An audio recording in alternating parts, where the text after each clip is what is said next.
Hello, and welcome back to our podcast, What Now? On the Threshold of Life, Death, and Grief. And I'm back in the studio today with my friends and colleagues. David Kennedy.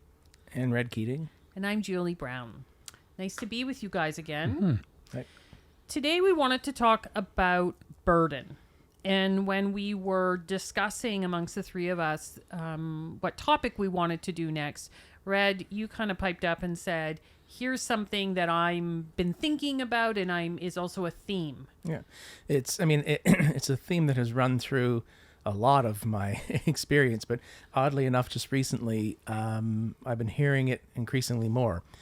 So it's historical, but for some reason it has sort of been front and center for several people that have been speaking with. So I thought it might be a good time for us to have a conversation about that and what it means to be someone living with a terminal illness who also feels like a burden. Because what I hear is that I don't want to be a burden to my family. I don't want to cause them any more stress. I don't want to make more work for them. And somehow inside of that, the identity as a burden or something that's troublesome or unwanted sort of seeps through their sense of identity. That's very helpful in the sense that bringing it to kind of that picture of how people see themselves then. And you're right, so it's not just the disease, but it's the disease resulting in how they are able to live in this world, and they see that as a burden. Yeah. I'm thinking about that. This is another example of how our suffering becomes layered, right? So I am trying to deal with this illness, this diagnosis, maybe a poor prognosis, and the symptoms and the treatment or whatever's coming with that. And now layered on that maybe is the guilt and the fear of I'm a burden. And then what do we start doing around that fear of being a burden? Yeah. And it's that it's that sense of I'm work now. I'm not an equal partner. I am work for my loved one. I create added stress. And it usually starts out physical. I can't do the things I used to be able to do. I can't help cook. I can't shovel the snow anymore. And so that burden falls to whomever is taking care of me. It also grows into, you talk about layered, Julie. It can then also be my sense of emotional burden and my identity as a person who is living with a terminal illness and dying. And what kind of a burden does that present to me and the emotional burden that lays on my loved ones. And I know we've had this conversation between the three of us earlier and on other occasions, but it seems to me that this is really tied to the whole idea and concept of independence and being dependent, and that whole piece of our world and our belief system of that we are independent. Yeah, definitely. This very individualistic society where we highly prize our autonomy, our independence. I don't need anybody to, it's nice to have people come along, but I don't actually really need anybody. And we often really prize kind of the idea of, I like being someone who helps someone, right? That feels really good. I like to see myself as being generous, thoughtful, considerate. But then when I have to be the receiver of that's a very challenging thing for us to do. We often think about, the person who's doing the giving. Well, they're doing all the work, right? But my experience with others and myself is that the giving, sometimes being the provider, can be the easier part. It's the vulnerability that comes with saying, I can't do this, or I need you, or I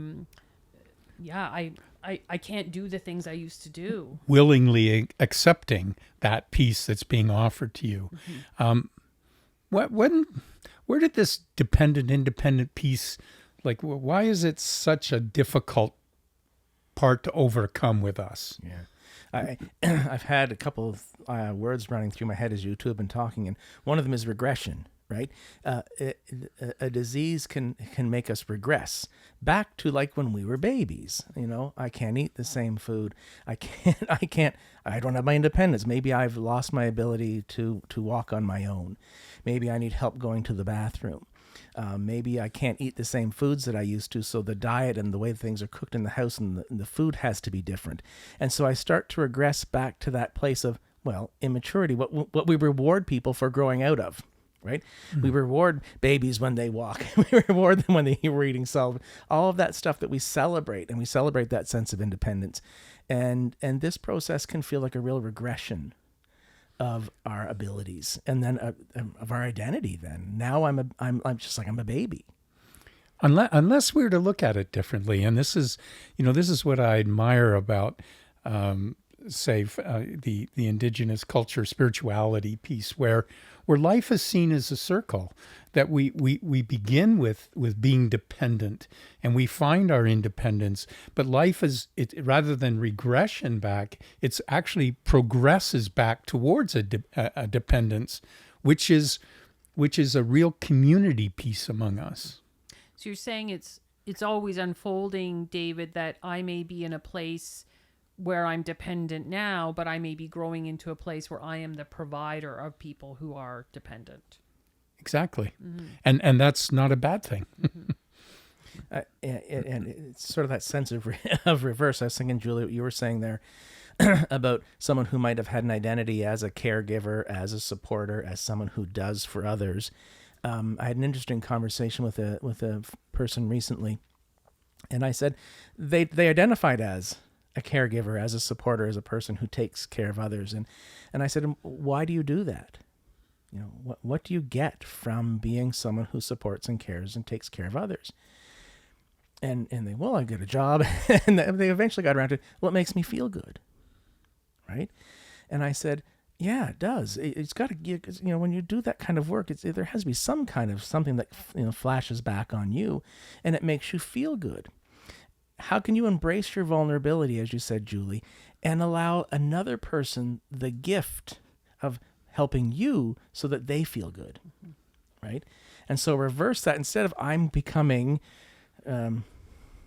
dependent, and that is a regression, and therefore I'm losing my sense of identity, versus saying, I'm going to go full circle, and I'm going to give you the gift of being someone who is able to support me through a difficult time, through my vulnerability. And I know that by accepting my vulnerability, I'm gifting you with that sense of feeling helpful, that sense of feeling good. And perhaps it's not a total either or. So, for instance, I'm thinking about, yes, when we have a life-threatening illness or something that debilitates us to the point where we're not able to be independent the way we used to be, it doesn't mean we lose all independence. And I think one of the things that I remember very clearly with the client that I worked with, he had ALS, and I used to visit him weekly, and I went to visit him this one time, and he was very upset, and he had a new caregiver who had come in, and she had decided that he needed to sit in the sunlight that was coming through the one window. And so she decided to move him in the wheelchair because he couldn't have any control of that. And he said to her, I don't want to sit in the sunlight. I really want to be here. But she said, oh no, this is what you need. This is good for you. And she moved him. So here's a case where there's a need to be dependent on others to do that, but still a need to have some independence over how I live my life too. And I think it's that kind of challenge between the tension of those things, both for people who are providing caregiving and for people who are receiving that they recognize that to be dependent doesn't mean I can't experience independence in other areas of my life. I've seen this, David, that type of scenario show up in families where there are adult children who are all trying really hard to take good care of mom or dad, and where there might be one adult child who thinks they know what mom needs, and others are saying, well, no, we don't need to do all, like, mom can still do these things, right? And so that's also when I've seen that idea of burden, where sometimes the person's voice gets drowned out because of other people thinking they know what that care needs to look like, and then we end up in some family conflict there. Have you seen that? Mm-hmm. Yeah. Many times. And so the burden side of it, that idea of the person receiving that, the conflict between knowing they need that and the ability to receive it, and yet at the same time not just give up on all of that piece about their own independence. It's not an easy challenge at times. Well, it's that balance, right? Because I'm listening to those two stories and thinking, whose need is it? And if it's the caregiver's need, let's say, in terms of moving, what you were thinking that you knew what was best for me, that added work to that caregiver's day that didn't need to happen. That added burden to their work. And so over time, if we keep doing things that we don't need to do or the person doesn't want us to do, we're doing more work. Because sometimes caring for somebody as a caregiver can be difficult, right? And sometimes it can be a burden. It snowed outside. It's a snow day. The kids are home. I got to get the groceries, and I've got to help you through your day. That, I think burden comes with that weighted word. It's just that extra responsibility, And so it can be difficult. Some days can be harder than others for caregivers and care receivers. But that doesn't mean that the spirit of the act is somehow diminished or is tainted. I think I'm thinking about how it can both be a privilege to be the person who's providing it, and I can be tired, or weary, Absolutely. Yes. or worried about how long I can sustain that. Right? We hear that from caregivers, and so it's yet again one of these. It's both. It's both that. The person can absolutely be feeling the burden of it, but still not want it to be any other way. Right. And we see that a lot. And I think especially when there's a longer trajectory of the disease, so people with, say, with dementia or Alzheimer's, and that burden of care, while it's real, but it becomes a real issue for the caregivers as well. And perhaps in a case like, and I don't know, but I'm just thinking about that. If you have a dementia or an Alzheimer, you may not be aware of that burden that you're creating, which is a different scenario. So caregivers then live with that burden without the ability to adjust that, without adding in all the other pieces. But in a say a cancer diagnosis where the person hasn't lost cognition, they're very much aware of that extra work and burden that they are just by nature of life and the disease, what it creates in people. Mm-hmm.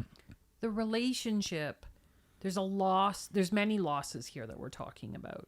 One of, we talked about the identity pieces of loss, but the relationship starts to shift too, between caregiver and the person receiving the care too, right? Yeah. And so there's loss there in terms of, we've been equal partners. We've helped we've maintained our home together or raised our family together.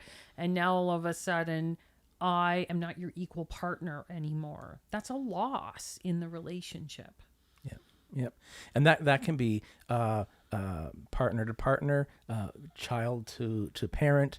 That kind of sense of like, when I'm a child and I'm being the caregiver for my parent, I don't get the opportunity to grieve as a child because I'm so busy being the caregiver.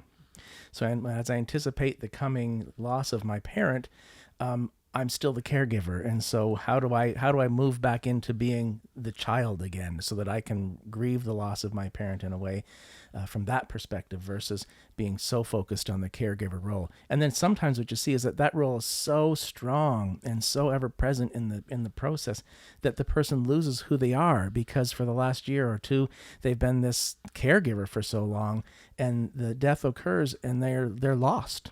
Because all that caregiving that they were doing that made them so tired and felt burdensome at times or was tiring is gone. And they're lost because their purpose and their role has gone as well, not just their identity as a child or in a parent relationship. I think that's so true, Red. And yet, in the middle of it all, too, I've recognized some beautiful moments and some intimacy that dependency creates that wasn't possible, or at least evident, when there was, health and independence on everybody's part. So that there are moments where that dependency of a child or of a parent back onto a child can produce these wonderful moments if we allow it to.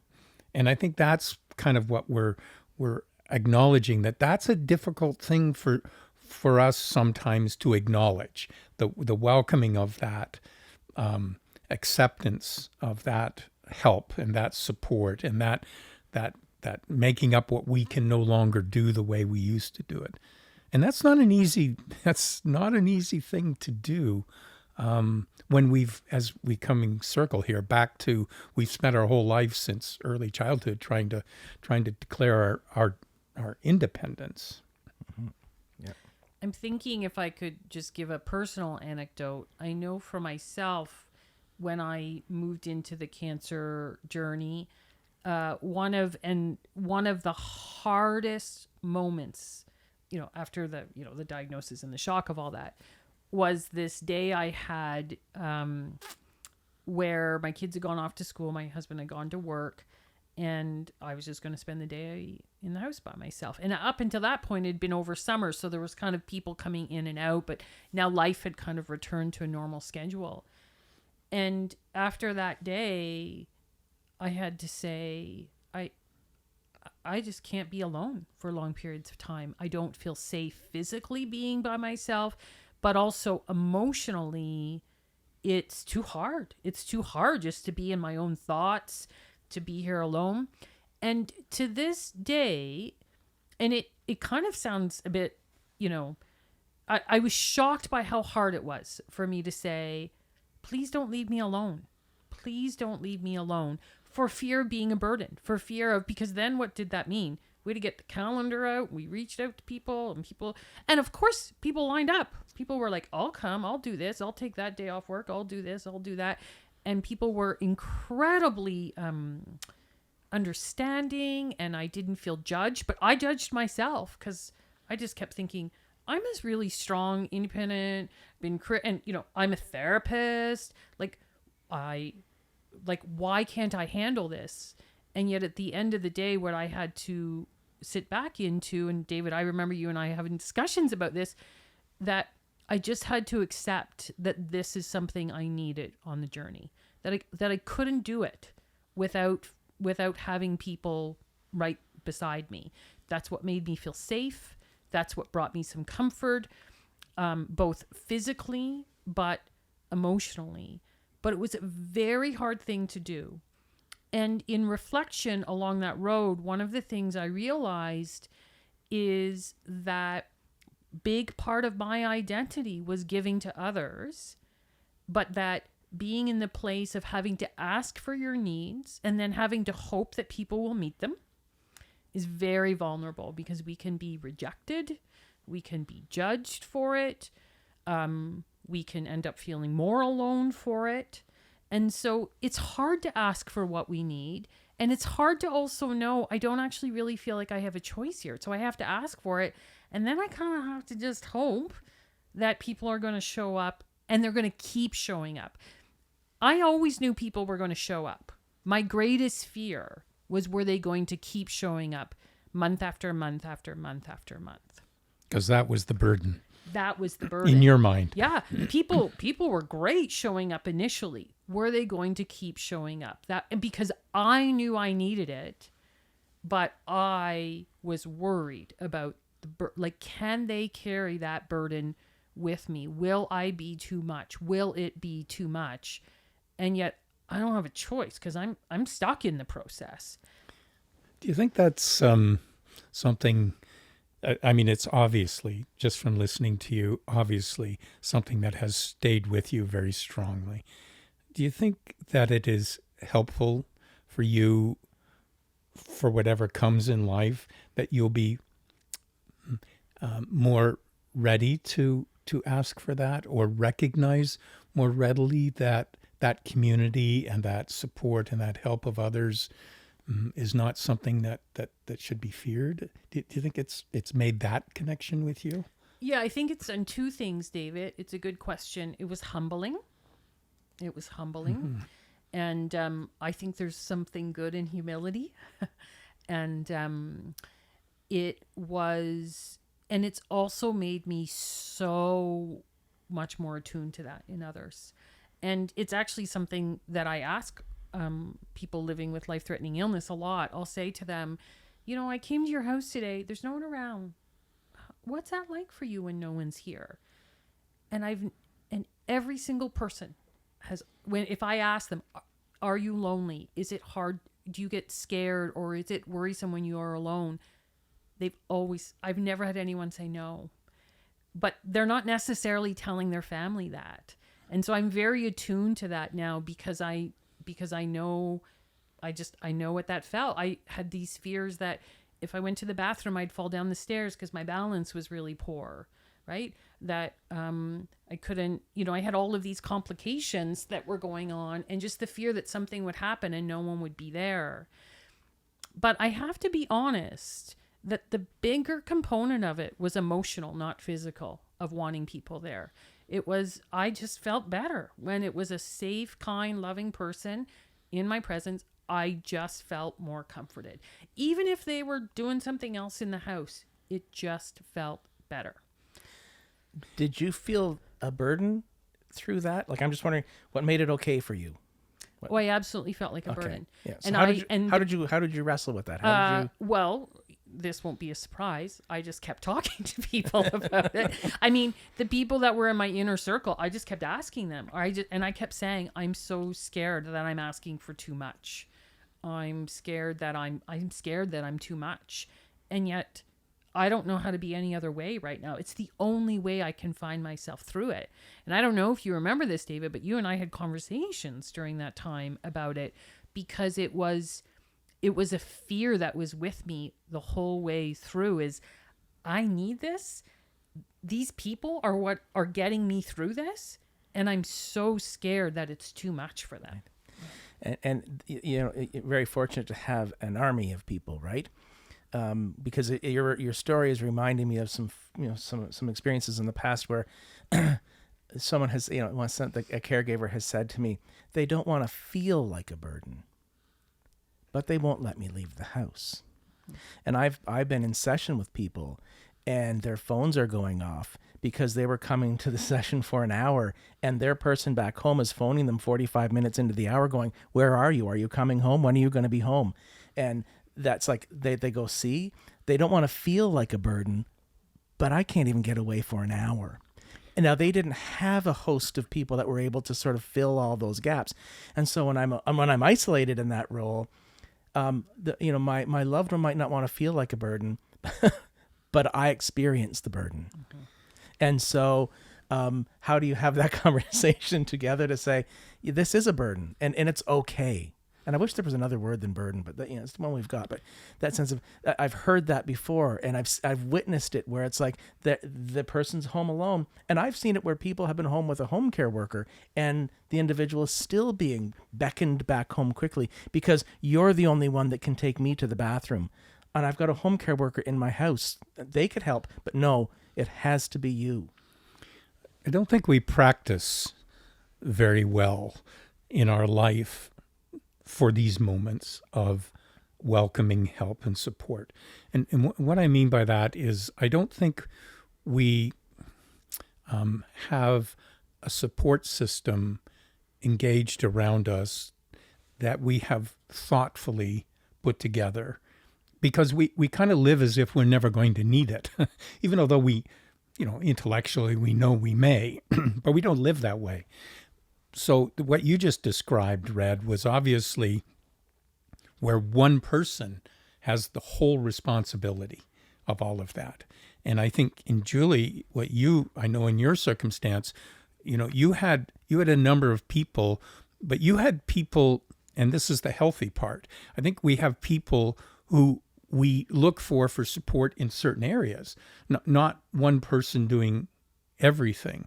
And that burdensome is what happens when somebody feels that they're being asked to do everything and that they can't find a relief. But we don't spend our life thinking about, in my experience, very few people think about how do I develop a community, a support of people around me, so that I won't be overburdening people, but there'll be people that I will be able to look to who will help me in the areas that I need that help without it all being reliant on one. But in our independent world, we're very reticent about that community side of it, to our detriment as a society, I think. And I think part of that, David, is our willingness to step into more vulnerability with each other, is to say, even if it's in really practical ways, like, hey, can you give me a hand this weekend? In terms of building that community, like asking for help, being able to ask for it, receive it. Or if it's if it's more emotional, is in the sharing, right? Because we hear this in the people who are grieving too.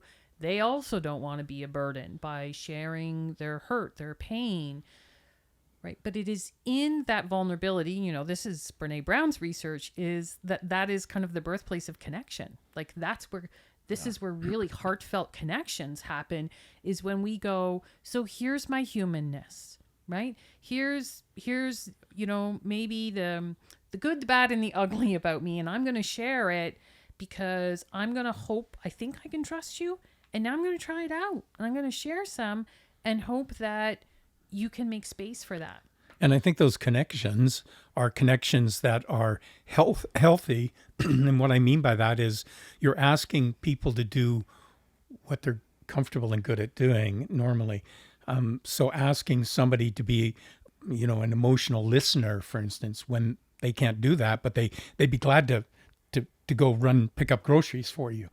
One of the things that when I talk to people about developing support systems, is I usually say to them, so who are you to others? Like, how do other people look to you in terms of how you can be part of that circle of care in order to provide, level out the burdensome?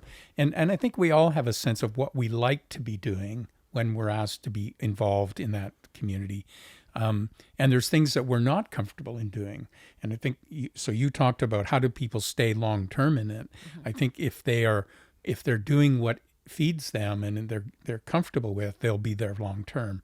If you're asking them to be who they can do it a little bit, but it's hard to stay with that over time. Right. So developing that community with the recognition of, I'm vulnerable, I need this connection, and I sense that you could provide this piece for me. Right. So let's not ask Joe, the neighbor, who wants to be a doer, who would really like to cut my grass. Let's not ask him to be the one who sits here while I have a teary afternoon. Exactly. Right? Let's let him do what feels good for him. That reduces his burden, but also really allows him to contribute in a way that's helpful for you, but also meaningful for him. Right? Is that what you're saying? That's exactly it. Yeah. And the burden becomes spread out, but it also becomes more manageable when it's something that we are comfortable in providing for people. I'm just struck at the full circle nature of this of this conversation, because it's coming back again. Because I'm thinking here, the antidote to burdensomeness sounds to me like the embracing of our human vulnerability and fragility, and a connection to a community. And isn't that what we say babies need?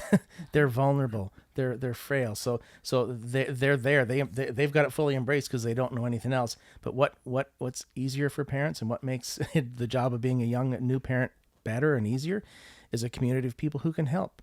People that come in and offer a bit of respite, do some babysitting, come and help, maybe bring some food, or just be there in community.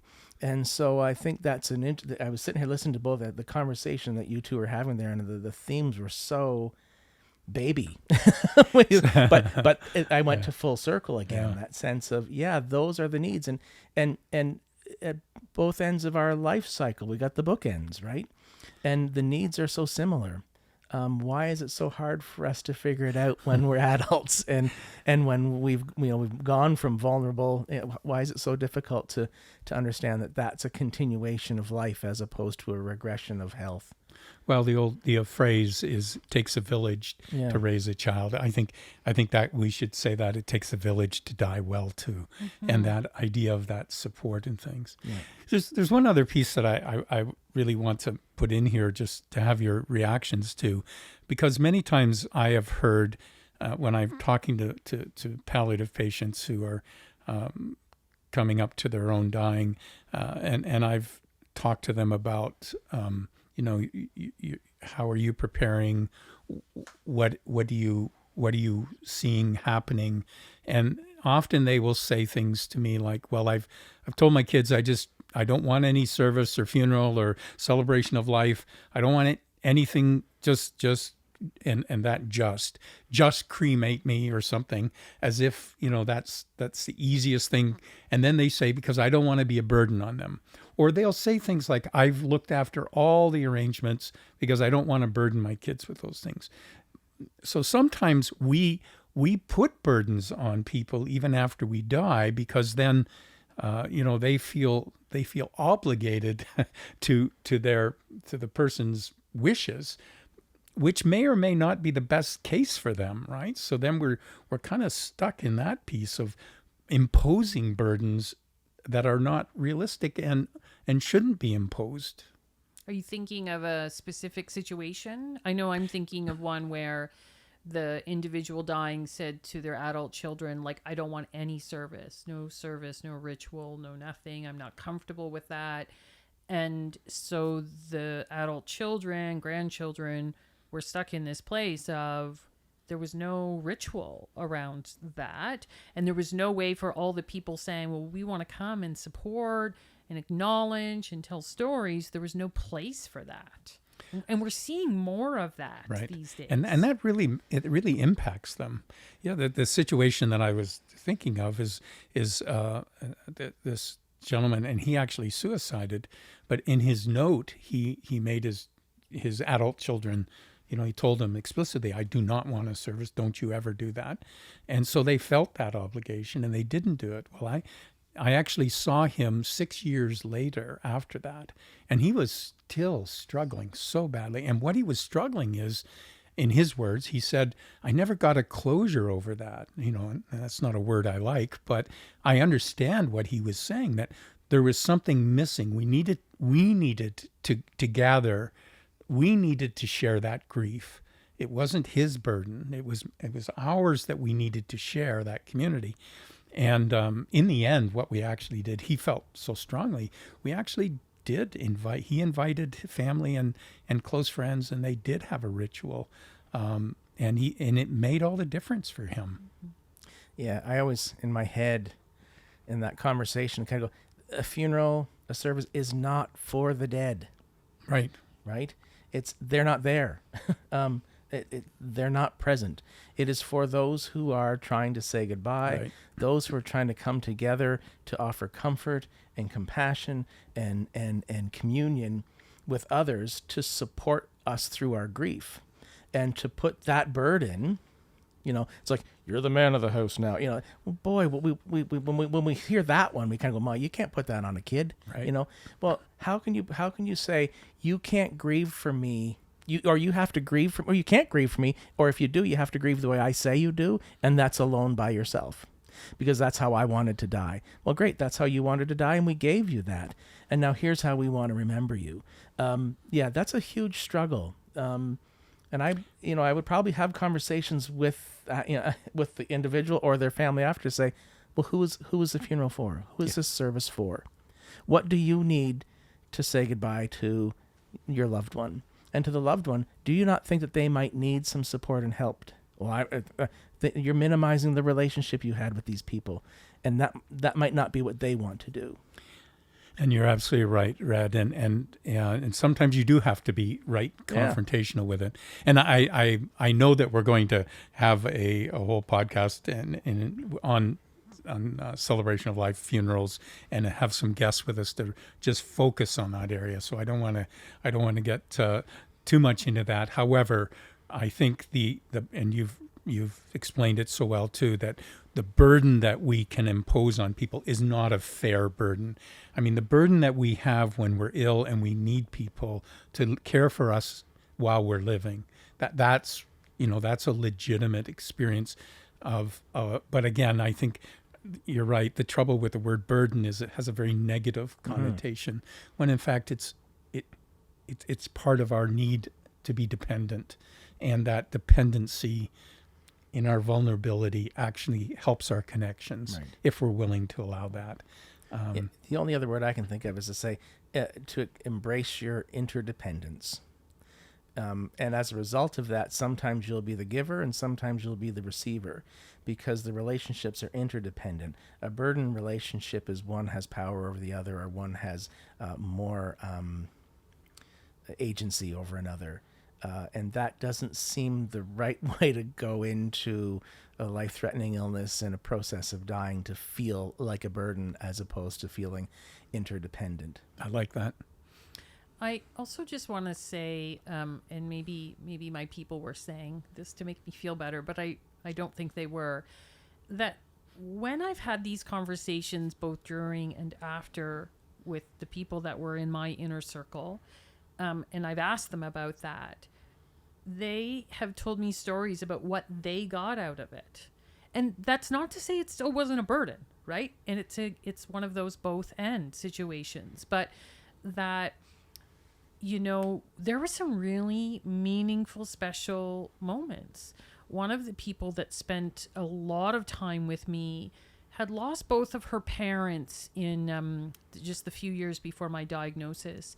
And she said that having all of those quiet moments with me in the house, and, because I'm still a therapist, even at that, like, we talked about her parents a lot. We talked about what that was like, because I wanted to not talk about myself. Like, I wanted to have those conversations.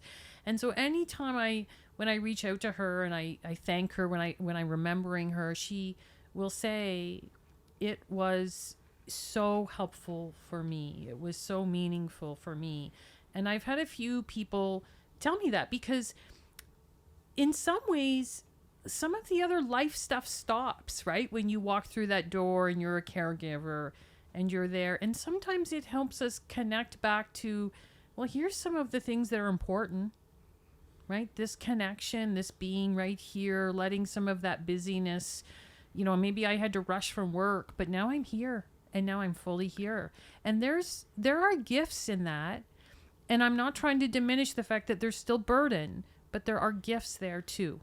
Or so I've been told. And I think that we have to, when we peel back all that stuff, it's always two sides of the same coin.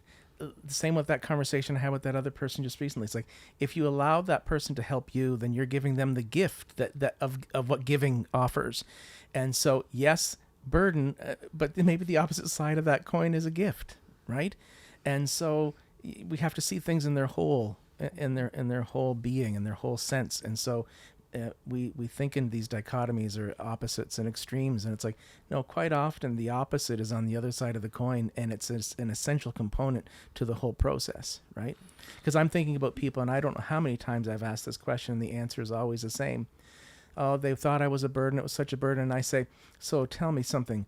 If you could have that person back now, would you accept that burden back?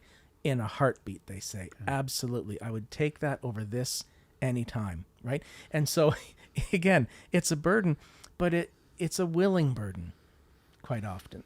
And it's a burden based in love, and it's a burden based in connection. And people will always say, I would do that in a heartbeat if I could have that person back in my life. The other thing it did for me too, and I think when we were with somebody like that, you're right, Julie, we walk into a different space, but we set aside our our struggles, recognizing, maybe it doesn't matter that my car needs a battery. I mean, it's important. But here I am, dealing with this situation, and I'm supporting this person who's looking at a life-threatening situation. So it helps put my life into perspective in a different way too, if we have the right attitude.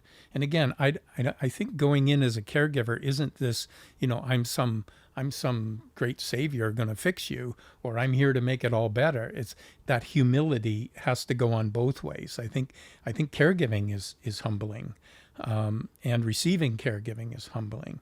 And I think both of those, and humility is present in both. It's a gift. It's a life-changing gift. Those are some of the great pieces of this challenge. So as we start to wrap this up tonight, is there anything that story or even anything that we haven't covered that we want to make sure that we acknowledge? I was just thinking how wonderful it is to be loved so much, to allow yourself to be a burden to another. That's a wonderful thing, that someone would take that on. It's not a story, Julie, but that sounds like how wonderful that to be a person who is loved so much that someone is willing to do what they need to do to make sure that you're okay and take care of you. That's a gift in itself. That's a privileged position. I think what it's taught me over the years is that the recognition that people would have been willing to do it earlier if we would have been willing to accept it.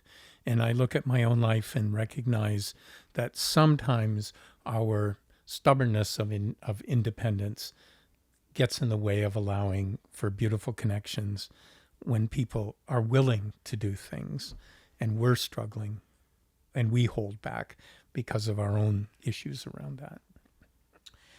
And I want to say that I also want to acknowledge the people who end up in caregiving positions where there isn't maybe a lot of love, or the relationship has been a relationship of harm, of hurt.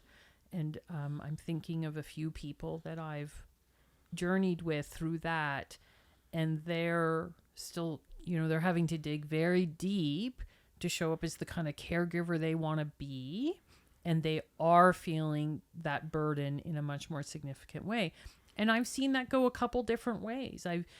But to those people who may be listening to this, I want to say, please make sure you reach out to your community, because the support for you is even more important in those situations. Because that's burden on a whole other level. It really is. Yeah. And that isn't really what we've covered tonight. No. We've been covering it on the assumption that the burden is something that is there, but is doable because of there's lots of love, and there's lots of, there's been lots of deposits in those relationship bank accounts, right? Well, there's that burden based in love, and that burden motivated by a sense of begrudging obligation, and that's a totally different situation. Yeah. So I just want to, I just even want to just acknowledge that if you're listening to this and going, okay, but that doesn't actually represent me.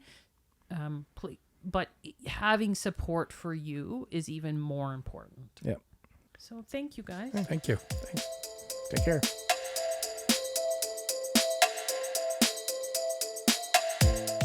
Thanks for listening to What Now on the Threshold of Life, Death, and Grief. What Now is produced in partnership with Hospice Peterborough.